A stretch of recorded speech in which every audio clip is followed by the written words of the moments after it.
ዓለም እስትንፋሷን አቅባ እየተከታተለች ነው። በታሪክ ለመጀመሪያ ጊዜ ኢራን ከገዛ ምድሯ እስራኤልን በቀጥታ በሚሳኤልና በድሮን ደብድባለች። አሜሪካ የጦር መርከቦቿን ወደ መካከለኛው ምስራቅ አስጠግታለች። ይህ ፖለቲካዊ ግጭት ብቻ ይመስላችኋልን? ወይንስ ከ2500 ዓመታት በፊት በነቢዩ የተጻፈው የመጨረሻው ዘመን ጦርነት መቅድም? ዛሬ በዜና የምናየው እውነተኛ መረጃ ከመጽሐፍ ቅዱስ ምስጢራት ጋር አቆራኝተን እንመለከታለን። ከዳንኤል የፋርስ አለቃ እስከ ሕዝቅኤል ጎግና ማጎግ ዓለም ወደ የት እየሄደች ነው? ታሪኩን እስከ መጨረሻው ይከታተሉ። ለአስርተ ዓመታት ኢራንና እስራኤል በጥላ ጦርነት ወይም ሻዶው ዋር ውስጥ ነበሩ። ኢራን በተላላኪዎቿ እንደ ሐማስ፣ ሄዝቦላና ሁቲ አማካኝነት እስራኤልን ስትወጋ ቆይታለች። አሁን ግን ጨዋታው ተቀይሯል። የኤፕሪልና የኦክቶበር 2024 የኢራን ቀጥተኛ ጥቃቶች አዲስ የታሪክ ምዕራፍ ከፍተዋል። እስራኤል ህልውናዬ አደጋ ላይ ነው ስትል፣ ኢራን ደግሞ እስራኤልን ከካርታ ላይ አጠፋለሁ ትላለች። አሜሪካ በመሃል ሆና የእስራኤል ጋሻ ትይዛለች። ይህ ሶስትዮሽ ውጥረት በአጋጣሚ የመጣ አይደለም። መጽሐፍ ቅዱስ ስለ እነዚህ ኃይላት ምን ይላል?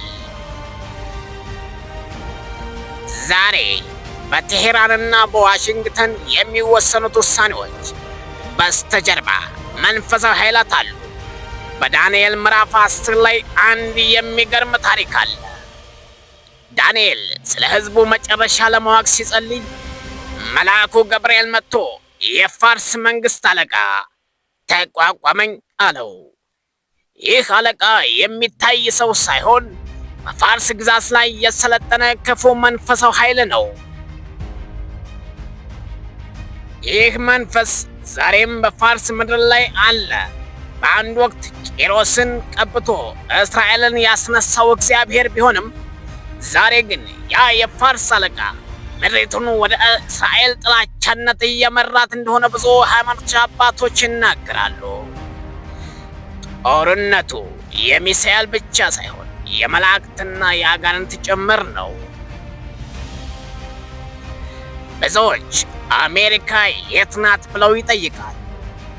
መጽሐፍ ቅዱስ በግልጽ አሜሪካ የሚል ስም ባይጠቀምም በሕዝቅኤል 38:13 ላይ የተርሴስ ነጋዴዎችና ደቦሎቻቸው ወይም ዘ ያንግ ላዮን ኦፍ ተርሴስ የሚል ቃል እናገኛለን። ብዙ ሊቃውንት ተርሴስን ምዕራባውያን ወይም እንግሊዝ ሲሉ፣ ደቦሎቻቸው የሚለው ደግሞ ከእነርሱ የወጡትን እንደ አሜሪካ ያሉ ሀገራትን እንደሚያመለክት ይተነትናሉ። እነዚህ ኃይላት የኢራንንና የሩሲያን ወረራ ሲቃወሙ ይታያሉ።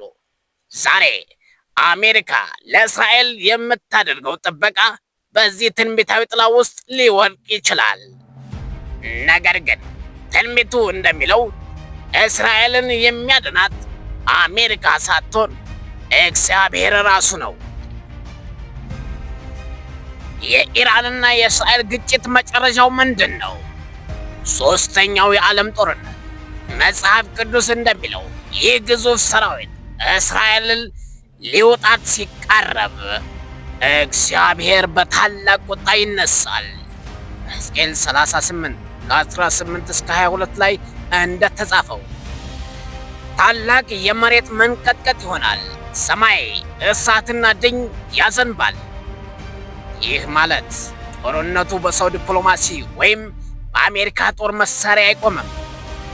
ይልቁንም ዓለም ሁሉ እግዚአብሔር እርሱ አምላክ እንደሆነ እንዲያውቅ በሚያደርግ ተአምር ይደመደማል። የዛሬው የኢራን ዛቻ ዓለሙን ወደዚያ መለኮታዊ ፍርድ እያቀረባት ነው። ዛሬ በዜና የምናየው እያንዳንዱ ሚሳኤል፣ እያንዳንዱ የጦር ዛቻ አጋጣሚ የመጣ አይደለም። መጽሐፍ ቅዱስ አስቀድሞ የነገረን የመከራው መጀመሪያ ወይም ምልክቶች ናቸው። ነገር ግን ለምናምነው ሰዎች ይህ የፍርሃት ሳይሆን የዝግጅት ጊዜ ነው።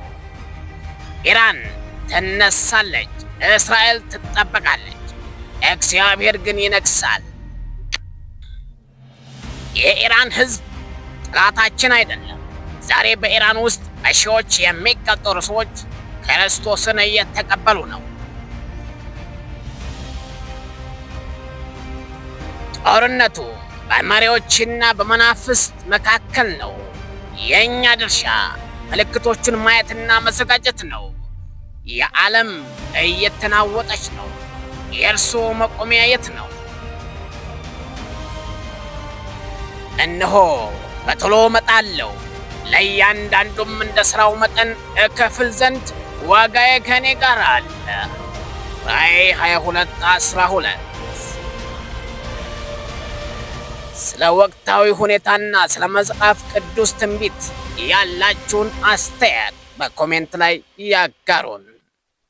ይህን ቪዲዮ ከወደዳችሁት ለሌሎች ሼር በማድረግ የተባበሩን። በሚቀጥለው በሌላ የታሪክ መዛግብት እስከምንገናኝ ቸርን ሰንብቱ።